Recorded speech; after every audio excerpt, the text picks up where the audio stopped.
match nul suffisait pour valider leur qualification à la CAN 2025, la Côte d'Ivoire a échoué en s'inclinant 1-0 face à la Sierra Leone, ce mardi soir, lors de la 4e journée des éliminatoires au Samuel Canyon au Stadium de Monrovia, au Libéria.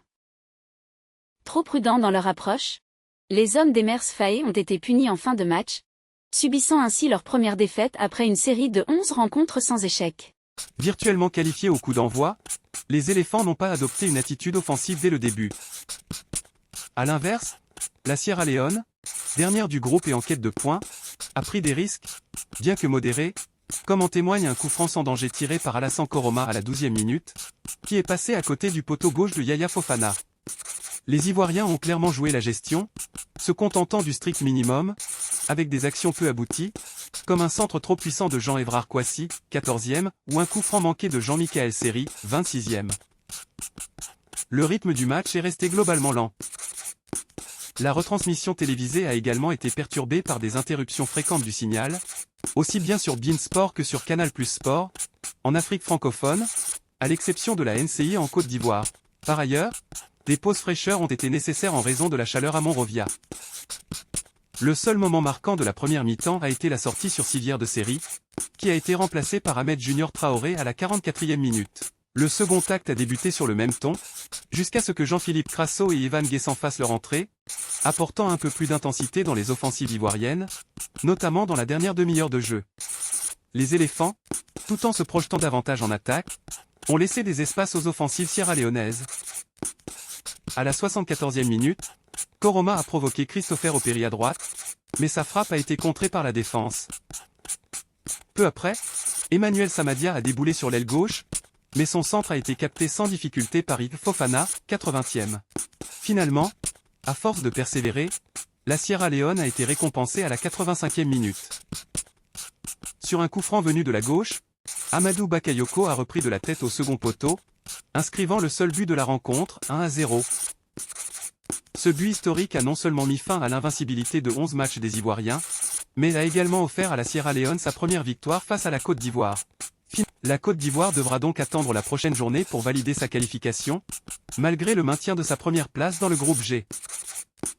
La Sierra Leone, quant à elle, réalise une belle opération et se rapproche de la qualification pour la CAN 2025.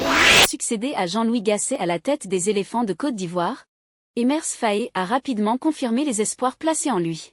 Depuis son arrivée aux commandes, l'entraîneur ivoirien a mené son équipe à la victoire en Coupe d'Afrique des Nations et enchaîné une impressionnante série d'invincibilité de 11 matchs, sans la moindre défaite.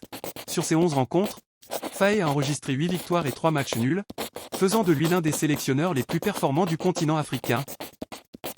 Avec une attaque jeune et dynamique, les éléphants ont marqué 19 buts au cours de cette période, affichant ainsi l'une des meilleures performances offensives d'Afrique.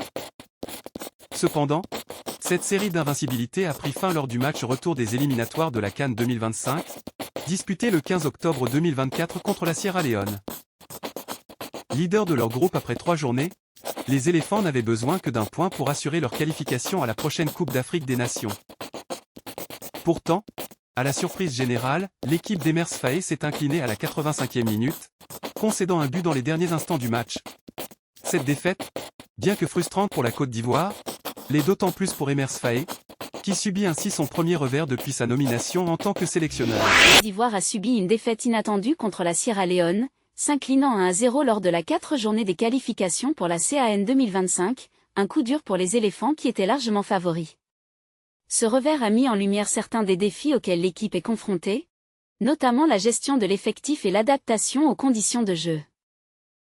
Après la rencontre, l'entraîneur des Ivoiriens, Emers Faé, s'est exprimé devant la presse, adoptant un discours pragmatique.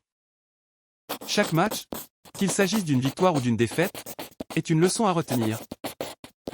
On apprend constamment, c'est comme ça que l'on progresse, a-t-il déclaré, soulignant que même dans les moments difficiles, il y a des enseignements précieux à tirer. Il a aussi pris le temps de défendre ses choix tactiques, notamment les nombreux changements qu'il avait opérés dans l'équipe pour cette rencontre. Les modifications que j'ai apportées étaient réfléchies. Ce sont des joueurs qui ont montré un excellent niveau durant le stage de préparation, et ils méritaient leur place sur le terrain.